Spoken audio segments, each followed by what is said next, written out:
consistently punish him as the Akali gets bent. So many picks open now, and I'm going to have to eat my words because they do go for the Renekton first pick here, and I wonder whether they're going to combine that. Gnar also open here, which is something that has been consistently banned as well, so we're going back to a lot of the comfort picks that have not been available this whole game. Fredit Brion, you know, what's it going to be? Is it actually going to be the Nidalee, or is it going to be, I was going to say Udyr, which is, you know, generally considered still one of the strongest junglers. As long as it's an AP source, we're generally going to be happy. Yeah, looks like Udyr will come in. It was first banned Gnar twice in a row from Afreeca, so it's clear that they think that champion is really strong right now, and obviously can handle the Renekton, a matchup we've seen many times. Just pick the Gwen. You know you're gonna win, Keen. Come on. Maybe he's just like, no, I don't want to play into that Renekton. Well, that's understandable. I think generally you don't like playing anything. That's the thing, right? You don't want to play anything. Oh, this Varus is risky. Although both Kench and the Thresh are open, so you always get one of the two, right? So you never have to feel too bad. It will be the Rumble pickup here. And I would love this. That would be very, very cool. Because you take away what would probably be the counter pick. Nice. And it's going to be the Renekton mid, most probably for Lava here, meaning that we're going to have a situation, unless you want to go for the Rumble support, but that's really out there and not something that we see very often. Umpty has also played 2 games of Rumble in a row. Well, yeah, so I'm embracing the flexibility of patch 11.11, okay? Yeah, lock it in. Fly's like, yeah, I'm going to play it this time. That looked good. You're going to play it into Gnar now. Yeah, I know. That's completely fine. Oh, no. Okay. With a Varus, you know, I'm okay with this. I think the Jace in particular. But we wanted to see Gwen. Yeah, I would have preferred Gwen, but they didn't pick Gwen, so you know we got to go with what they give us. Okay. And even though personally I agree with you, I think the Gwen is just because it provides Keen so much more in team fights. Because while the Jace, I think in lane is going to have a lot of a stronger matchup. Outside of laning phase, having a big impact is a lot harder. And we saw Summit fall into the same trap where sure you get some pressure in lane, but then the moment team fight starts, you start get blown up. And that is something where I think you're not going to be super happy about that. Now, it synergizes really well with the Varus, so in that regard, it's nice. I think it also might force out a Zoe ban, although I don't know if you're necessarily really afraid of Fly on Zoe, but it is, in terms of the composition, something that can work really, really well, where if you find even the slightest lead, it gets very fun to play. Although Thresh and Kench still available here, so I think it's interesting that they don't go for that. However, considering Fly's Orianna performance, I can't really fault them for it. Yeah, I think you got to take away Fly's Orianna. Like I was mentioning, just take that away from him. Let him play anything else, and you're probably gonna be happy, even if you save that ban for the second phase. As Rise once again is going to be taken off the board. And it's no Zoe, but it's also another long-ranged poke control mage with the Victor that does come in. Actually, kind of like the Victor into the... Yeah, just go all the way, you know? Lock in that Leona, lock in that... go full RNG, basically. Yeah. It's good enough to beat Kia. Well, no, I think Tristana also does a serviceable job in that regard. Provides additional pressure. Fredit Brion, it's an all-in comp. You know, they dive you, they get pressure, they blow you up, and team fights are either going to be won or lost very quickly and very decisively. And as a Freeca, you know, you can look into Kench here. I think it's quite good into a lot of the picks, although you will give up a lot of priority here. But otherwise, maybe a Thresh. I think like Kench. Yeah, Kench I think is better. I feel like Alistair could have been good too, but it was taken away. Yeah. And there you go. Tahm Kench comes through. Things kind of make sense. You know, we have 2 comps that are very obvious in what they want to do when you look at them at this point in time. And yeah, here we go. Fly's going to be on the Victor. Curious to see how he will perform on that one. Will we just see Keen dominate yet another lane here, as the Jace can absolutely do to the Gnar? And Lava on Renekton. It's, you know, he's been the player of the game king so far. Can he pick up another one on this champion? I do think that's a matchup that can go either way. Obviously, the all-in potential for Renekton is really terrifying, but if you can kind of get a feel for when he wants to go in for his short trade, you know, slice and dice in, go for the stun and get out with maybe an empowered Q, you can place your gravity field at the appropriate time and then win him, you know, slow him down or stun him even, and then win the trade on the backside. But you need to not die, and that's something that Fly has admittedly had a lot of difficulty with. And this comp from Fredit Brion, it's one of those comps where I'm like, probably know who's going to win this game fairly quickly. And if Afreeca's ahead, we're still not sure until they've actually won, right? Because this comp from Fredit Brion, unlike the one in the last game, doesn't matter how far ahead you get, if you get hit by a Gnar ultimate, a Dominus up Renekton, and an Equalizer, you lose. Yeah. No matter what, so gonna be a spicy one. So we are gonna hop onto the Rift. The fans have decided no fan chance yet. Not enough people. We'll get there. Eventually. Yeah. There's the advertisement down on the bottom for the savings account. It says you can go ahead and roll the snowball. I like that. You got to build up that snowball and scale, guys. Save for the future. It's okay, we're scaling. Perpetually scaling. Everybody's scaling here. This is the LCK. And yeah, you mentioned we're kind of going to know who's going to win this game early, especially if Bro gets ahead. I feel like if Afreeca get ahead, you never truly know. We should know, but we don't. Whereas if Fredit Brion get ahead, it's, yeah. Playing kind of a, you know, hybrid poke, kite back composition, which honestly, like, I think this is a very cohesive comp coming out from Afreeca. And considering how Dread and Keen have played, expecting to see a lot of pressure on the top side. But simultaneously, like I said, it's never won until the Nexus is actually blown up. And that is something that, for Afreeca, is kind of a risky proposition, right? Yeah. Well, what better way to enable Keen than to start off vertical jungling with your jungler on the top side of the map? And he's just saying, okay, we're going to allow Keen to be the most aggressive Jace that you can have, basically, by, you know, of course, providing a lot of safety. Now, went Raptors to his own Wolves, and he is spotted on a ward that Dread plates. So, at least Dread knows that the Rumble is nearby. Looks like it got cleared. So both players know what's going on. I thought the got spotted, but I guess it didn't because... no, he scanned it. Yeah, no, I know, but I mean initially, because I feel like the pathing towards Wolves is weird, knowing that Udyr is there, because you can never match the Udyr early as Rumble, right? Like, that's not a matchup that you really win.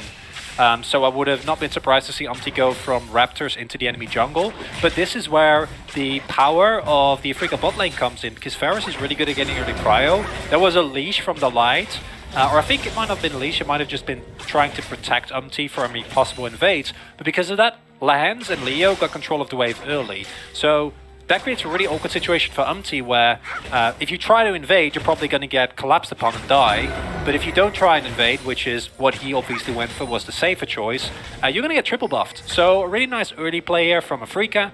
Make great use of the prio that the lanes provide them early. As well as a cheeky invade to get a usually for Keen, who knows that there's no to speak of, because if he goes topside, he's going to waste a lot of time and resources, and a triple buff stuff for Dread. Yeah. What's the name of the game here, basically, for Afreeca? I like their strategy from the get-go.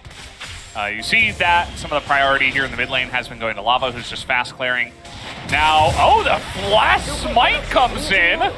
We've seen one of those recently over at MSI. I'm not going to name any names. Didn't exactly pan out well, but this time around, you know, he gets the scuttle. He did have to blow his flash for it, but at least he doesn't get potentially double scuttle from there. Now he gets a double scuttle, and I don't actually know how I feel about that. I don't know.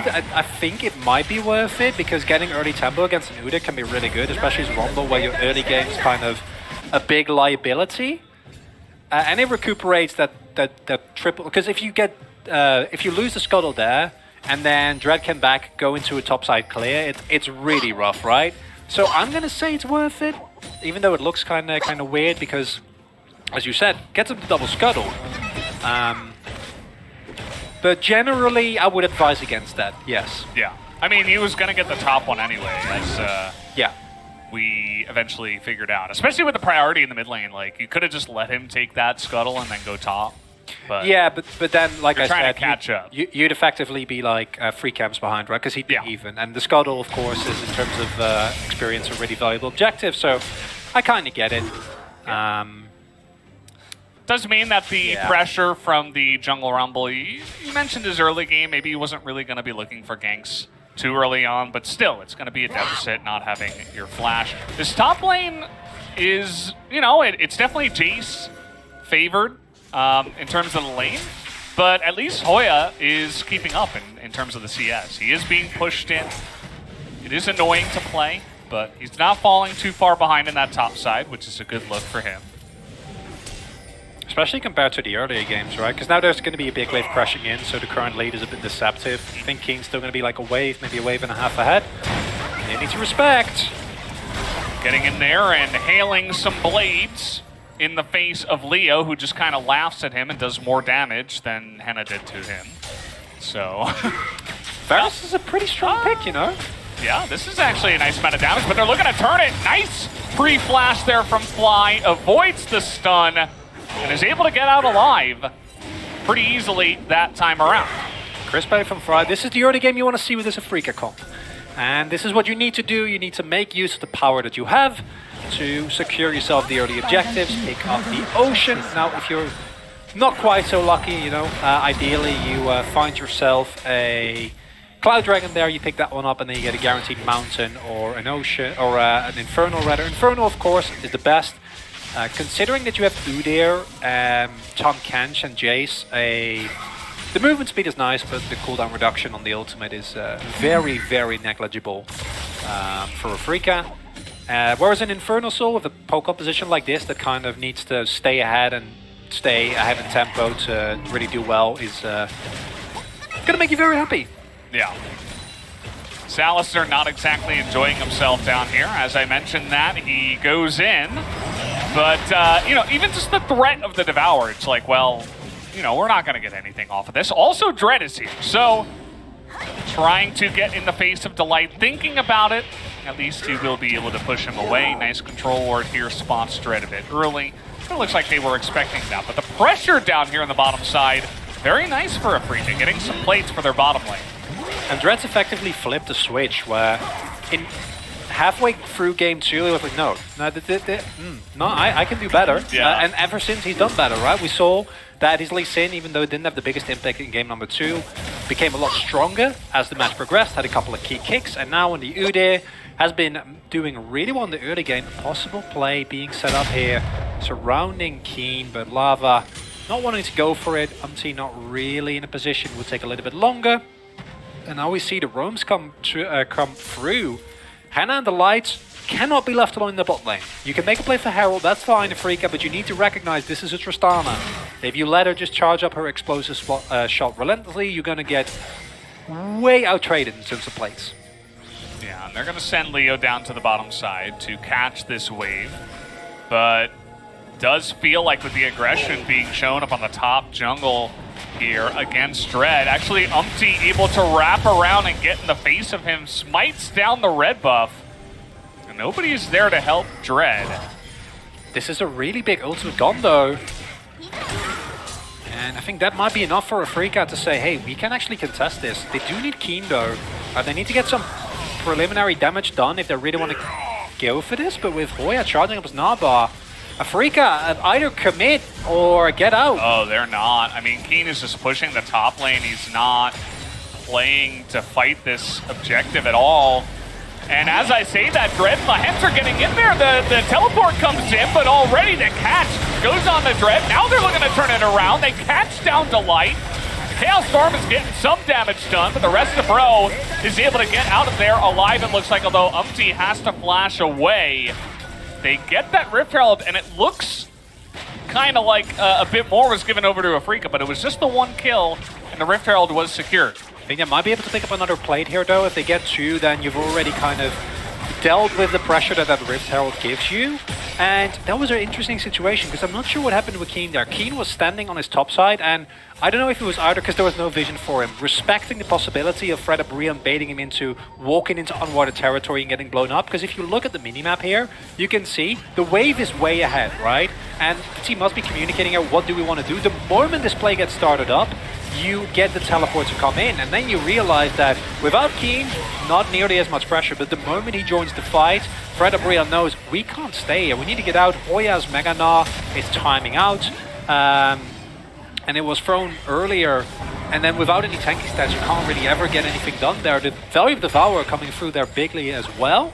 As a whole, I think it's a win for Afreeca, but depends on how well Fredit Brion is able to use this Herald. Because if you can somehow get a kill, you maybe get dived at Jace, blow him up, he doesn't have flash, and then get the first turret blood, you're still going to be happy with it in the long run. Yeah. For now, though, Afreeca in a pretty good spot. They did pick up that Ocean Drake as well, as actually baiting Delight into thinking that they're not here, but that's going to be a nice little chunk given over to Delight. Umpty down here on the bottom side with this Equalizer, threatening a play. The Hens will just be able to accept this wave. But we do have the Mountain Drake here spawning in just a moment. We'll see who is able to pick that one off. Again, the top lane has been actually pretty nice for Hoya. He was there ahead of the play, in position to help secure the Rift Herald, and he's not that far behind in terms of the CS. It looks much more acceptable compared to some of the other games we've seen tonight. And it looks like it will just be a straight-up Herald for the plates, nothing too interesting. Just going to get those two, and that should pretty much even out the gold lead here, as we see comes through. Still upwards of 800 gold, but it's definitely not insurmountable. They got to give it the Dragon for this as well, and that's an interesting call. But I feel like without Keen dead, I know they can't really go for a play. It's not the control that you're looking for with this comp early. Just kind of hanging out, and Lava will be able to return immediately to this lane. We have another Infernal Soul, by the way, here in game number 3. Well, apparently those don't matter, Veldas. So, after last game, I don't know. Infernal Soul, apparently not as good as 2 kills in a Baron. Who would have thought? Yeah. Not me, that's for sure. And as Afreeca will still, I think, have plenty of opportunities, and the kill going to Keen is actually really big, considering that Keen really has been the lifeline for Afreeca, especially in the matches we've seen so far, but this has also been a consistent theme with this team for, you know, recent history, I'd personally say. Just catfish waddling. Yeah, just doing his thing Waddling there in back the river. and forth. Ah, that's a misplay. Why didn't he let the plate fall? Nah, went down. It's fine. He knew. It was calculated, Veldas. Oh, the plate did actually fall. Yeah. Nicely done. Yeah, it was calculated. He saw the minions, he did the math. And knows what he's doing. It's like, okay, it's going to be exactly 137 damage. That way the plate falls, and I still am able to clear these minions without giving too much damage to the turret. Very nice. You know, you got to optimize, you know? 5 minutes later, this turret will be available for when they dive me. We'll see. I played well on the wave that come on wave 6 and 5 from here on out. It's all good. Yeah. Hoya, I think, was spotted there. Maybe not. Nice little control ward. Spotting that side of the river. Lava this time getting a bit more aggressive. Just trying to force the stun to come out here. But this is the kind of trading you were talking about, actually. You know, come forward, try to clear the wave, and then get a bit of damage onto the Victor, who then just throws out his damage as you're running away. And now seeing these comps in action, personally, in terms of how these two should play out, mine.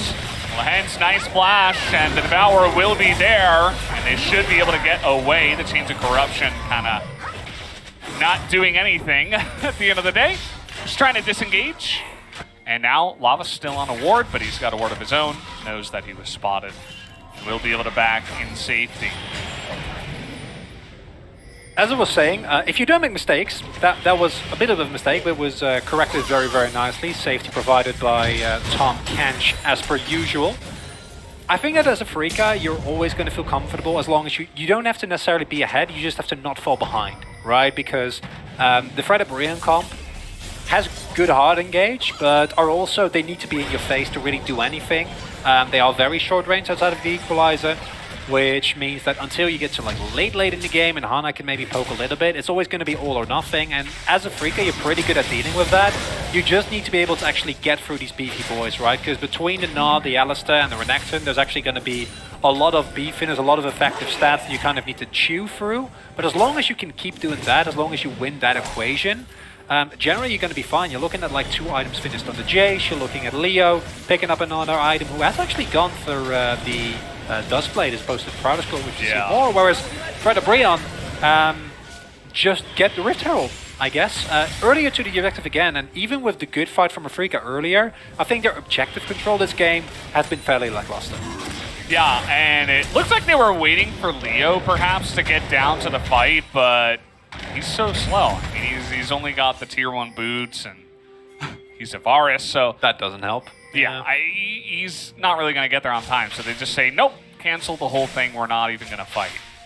And I suppose that's okay. I mean, it's just the second Rift Herald, but definitely could have been played a little bit better at that kind of spot.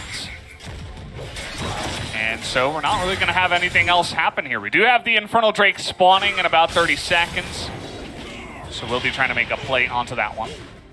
And as a Freeca, that's the one you really want to pick up, because as I said previously, the problem with Fredit Brion comps later in the game is that if you don't hit the critical amount of damage that you need to actually burst someone down when they jump on top of you, they're going to win just by chain CCing you and having a lot of aggressive damage output.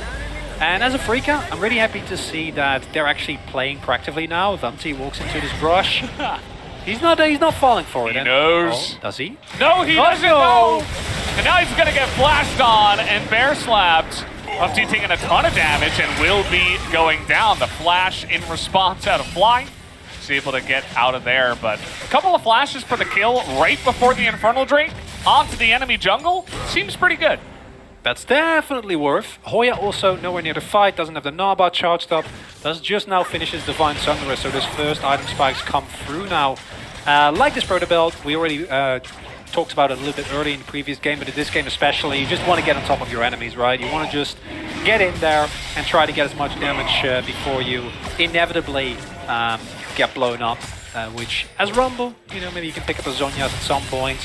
And this is a really big Drake, because this means that it's going to be way easy for Fly, for Keen, and for Leo to output enough damage to get through these beefy boys. However, mispositions remain critical. You cannot afford those against the Fredit Brion comp, and this is a Freeca. They're ahead, but we already said we're not. This one isn't over until it's over. If you're a Fredit Brion fan, despair not, because we've seen, even in the last game, which was won by a Freeca, that sometimes they can be out of position. Even within this game, it hasn't been mispositions that led to kills, but they have mispositions and missed objectives. Yeah, it certainly has happened, but it's kind of slowly just walking along here that Afreeca are getting a pretty nice lead. They've got their scaling in order. 3 tiers already purchased by the team, and are all scaling up here. Everyone's scaling. Yeah, they get their first Infernal. That's even more scaling. This is another look. There's no vision in their own jungle, and Umpty thinks he's safe, but he's not. Yeah, I don't know what else to tell you. And Umpty, it's such a shame, because you can recognize that he knows that he shouldn't go in there. His instinct is telling him not to, but he still does it. And walking into unwarded territory towards the side of the jungle where you know your opponent's going to be grouped up for the inevitable Infernal Drake isn't necessary. You have an Alistair, you have a champion that can face check. Surely with Phase Rush he's not as tanky, but he can just press his R button and then be fine. You know, just be in a position to actually back him up if he does do that. But instead, yeah, as Rumble, if you do that, you're just going to get blown up very, very quickly. And it's a comfortable gold lead for Afreeca, but it's not nowhere near a gold lead where we say easy peasy lemon squeeze, you can just play it out from here and not be threatened whatsoever. Yeah. I think the biggest gold gap was once again in the top lane. Yeah, it's not a surprise. To the surprise of nobody. And, I mean, Keen is already hitting like a truck. We haven't seen too much of it, but when he does, it becomes apparently, you know, very obvious. and we saw that he was able to exert that pressure up on the top side. It's a little bit later than I suppose most Keen plays are, but he makes it happen. He's able to get that first turret for his lane up there. And you see that Bro is looking for the engage. This is what they want to do with their comp, but can they actually make it happen? The Devour over the wall is still available. And they're actually able to do more damage onto Umti than Dread takes himself. Ooh, it's not bad. It's a considerable amount of damage. Once the Mana Muni is finished, it's going to be even better. Still a little bit off the Mirror Mana, but eventually he will get there. This is, maybe this is the problem. We just need to ask every other region nicely to let us scale into the game like this. If only. I think they figured that out 3 years ago. Fly is alone, and he doesn't have his flash. And even Hoya was there to get in on the action. He didn't actually do anything, but you could tell he wanted it. And that's not the first time we've seen that, even in the series. Remember game number 1 where he got caught on the TF. Fly has to be really careful about his positioning because picks like that lead to objectives, lead to objective fights, 5v5s, where Bro can definitely take the priority and the engage on those fights and feel really good about their chances. And obviously Keen has no vision, so expecting maybe Umti to actually go for a play there wants to know in advance. Yeah, that's the ruler turret, you know, or the ruler spot where don't be there if you don't have flash and or help. And it's something that this is why we don't really call this game over until it's over, because we don't know where these players are going to be. Are they going to be at the right place at the right time? Really good vision control here. This is what really enables this play, because you see that teleport come in, and it's because there's always the distinct possibility of a possible collapse or help coming from the top side of the map, from 1 or 2 people, because of course other 2 were on vision. So you don't risk it. I don't think it was 100% necessary. Could have held that a little bit longer, but didn't want to take the risk. And as you say, these type of play kind of take out the tempo out of this game, the momentum, which I feel hesitant saying that because I don't feel like it's a particularly fast game.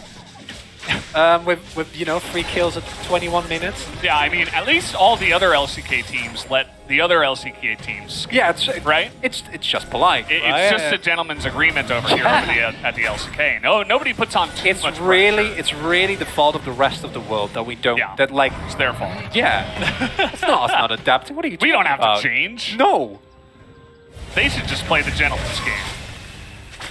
As no, nothing happening there either. Don't get tricked into it. We will, however, see a fight surrounding this dragon, and that's a big ultimate already gone. Lava does have teleport available, so can join the fight, but it looks like it's going to be the soul point freely giving up, and I guess they traded for 2 turrets. Not the best trade. I personally would have liked to see them either pressure a Baron, at least try and force something, you know, get a Freak out of position. Instead, it's just a freebie. Yeah. And that's one of the things about Bro, where it's like, yeah, I mean, they looked really good against Live Sandbox. They looked fantastic in game number 1. It was pretty pristine play, actually, in game number 1. Even down to the vision control, the patience. Everything was great. And then get into game 2, game 3, and all of a sudden it's like, oh yeah, well, maybe they're not there just yet. Although we're all getting very excited for the potential and what they have shown, I think they need a little bit more time. It feels a bit like a revert to old form, whereas Afreeca feels like they're very true to their previous season's form, where it's like it's basically the same team. Although thus far I think Leo has held himself well. I don't think he's been very flashy, but like he's just been good, you know. And maybe that's all they really needed. Whereas Fredit Brion, as you said, I think in the free games where they're actually able to identify what they need to do and play to it, they play really, really well. But in games like this, it feels like they don't really know, they don't have the confidence, and so they just kind of go, unless the circumstances are perfect, just gonna scale, just gonna hang back. And I don't want to see Umti throw his ultimate onto a wave the moment that like fight for a soul point starts. Right? In this case, clearly they didn't even consider contesting that, but that in and of itself, I think, it's not something you can afford as Fredit Brion. Yeah, it's almost like they feel like they're more behind than they are. I mean, they're not in a great spot in this game, but it's like, you guys have stuff within your composition to make plays. 100%. Right? They can outright win any team fight if they find the angle. It looks like they're beginning to figure that out, right? Meganar is coming in. We do have some flanks from Hoya. But Afreeca is able to get back. 3 of them get hit by the house, but nobody's getting engaged upon. And that's really what Afreeca needs to do as well. I mean, when you consider their win condition, it's all about the poke, it's all about the disengage, keeping them at arm's length. And Afreeca do it quite well. And if you keep shutting down Bro, they might just malfunction. Here we go again. What did I say, Auntie? What did you just say, Chronicler? Don't build the wave. No. And now Afreeca are like, hey, well, let me get in there. Let's get some damage done. Huge ultimate is down. They push away the Gnar, who has no Gnar bar now. And it's 5v4 for a little bit. You could see they were maybe considering going towards that Baron, but just for now, just going to clear out some vision. They're on the cusp of Infernal Soul, so... Yeah, in case of Afreeca, I'm okay with them not doing anything, as ironic as that sounds, because it should be Infernal Soul into a straight-up win from there on out, right? Because then you can already see the amount of damage that they're doing, as long as you don't get caught, which has already happened. Really need to play respectful, but once that comes through, you will do so much damage with poke that you can just walk up to the objective, force them to face check into you.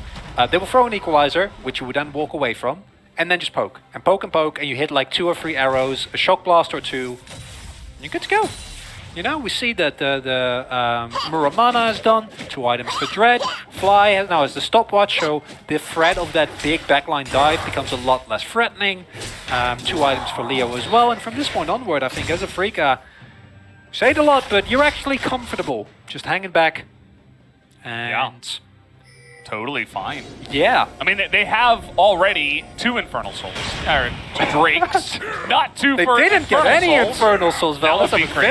I was very upset about that. 2 Infernal Souls would be broken.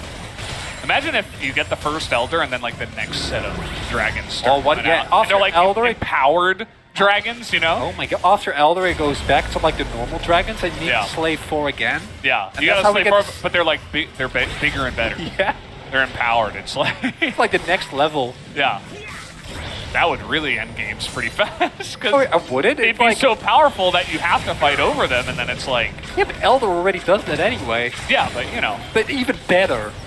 Exactly. Even bigger. Even maybe it's like one empowered elemental, and then it's back to like the empowered elder. Oh, but then you can get the souls of the other ones, right? Like it's the empowered one, and then if you slay that one, you get instantly the soul. Yeah. Second soul, and then second elder. Yes. With decreased cooldown times. Okay, guys? Yeah, they keep coming in faster and faster, you know? Like every time you kill the Drake, the respawn timer goes down by like 1 30 minute. seconds. That will really end games quickly. Maybe then we'll play the game instead of sit on nothing. Oh, okay. Yeah, well, this is kind of what happens, Chronicler, you know? You get excited about a team, and then everything falls apart. Afreeca, though, they're playing this pristinely, and they deserve to take this win. They're going to pick off Hoya, and they're going to get their free Infernal Soul. Thank you very much. There have been 4 kills in this game. He's doing it to taunt us. Umpty's just going to start ulting random things at this point. He's going to start ulting in the jungle. You have to go for the steal, but... It's a nice play by Dread. Yeah, it's really well done. And yeah, it's a straight up CC chain. And it's such a shame because I love the positioning from Hoya initially there because he was threatening with a full Narbar. But then the moment that you don't have a Narbar, you need to realize that you are actually one of the squishiest champions in the game. There's a reason why Gnar, especially when he was like literally picked a man every game, we still see him like in really high prio now, but teams are also willing to drop it every now and then. And the bait ward. Well, looks like they're okay. And bro, it looks like finally they're like, hey, let's start grouping up. Let's start denying vision. Let's start trying to make team fight picks happen. Yeah, now yeah. It's a bit problematic now, isn't it? Maybe they were just waiting for the Afreeca curse to kick in. Or they looked at last game and they were like, actually, if you get Infernal Soul, you lose the game. So but it didn't get the 2 kills. They didn't get the Baron. Yeah. And this is what we were talking about earlier. Any poke skill just takes away half your health now. I don't really know what's going on now. Bro are like, okay, what we'll do is we'll put pressure on the mid lane. 3 of us, by the way. 3v5. We have no vision. And Afreeca are like, no, you can't just do that. We're just going to push you away. And already, Keen is just insanely fed. I mean, he's got 300 CS. He has the Infernal Soul, obviously. 3 items. You can't walk up here. There's nothing you can do. He's going to die. 2 shot flash. Nice amount of damage comes in, and Bro says, finally, we want to fight. But the disengage is perfect from the side of Afreeca. Laser is going to miss. Dread does take a bit of damage. The shot flash will miss. And you can see now Delight, he's down an ultimate. There's no further engage that comes out. All the ultimates are down here from Bro. Everybody has to flash away. Meganar's coming up, but everybody else is just too low. And there's not really an easy way for Bro to figure out how to get into this Baron pit. And Afreeca is dedicated to not make the same mistakes. No one gets caught out. Everyone is grouped. You let them engage onto you. You know, with this at this point in the game, you're so far ahead. You can make it work. You have the safety of the Kench. You have everyone having so much damage available. Just force it. They do. They walk. You need to walk into them. There is Fredit Brion. There's nothing you can do. And even though the gold lead is this small, it's the culmination of everything that has happened this game that make this game feel so hopeless. And you, at this point, engaging is already such a risk, right? Delight can't engage here. You want your Alistair to hard engage because he just instantly get blown up because of this poke. And the disengage was good too, you know, immediately there is a flash, there's a devour, everybody backs off on the side of Afreeca. So even though Afreeca, it feels like they're so far ahead, the respect is still being shown. And that amount of safety in this game, alongside of Bro's relative passivity in this game, has led to them just scaling up, not much else happening, and Afreeca getting very far ahead. And, well, okay.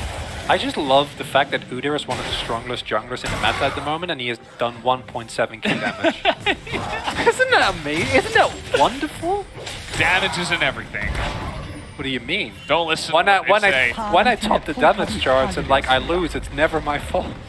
The size of your damage meter isn't everything, Chronicler. Okay? You can do other stuff to help your team. You can ward, you know? Yeah. You can run really fast around the rift and get a lot of vision down, you know? Yeah. Get in there and slap some people, and that's about it. As okay, a really deep teleport coming on in, but already a lot of damage being done. But this is a huge flank coming in. That is a nice ultimate in the wall, but look at the backline. They just disappear. They melt away.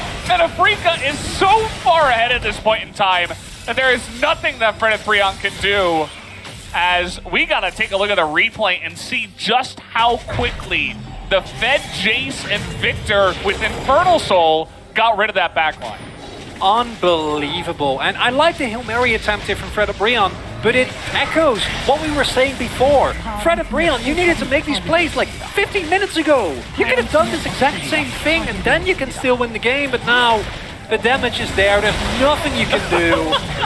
And they just get absolutely demolished here, Velvet. Yeah, just deleted out of the game, and that's going to do it. This is the culmination. It all happens in about 2 minutes, but this is kind of what we were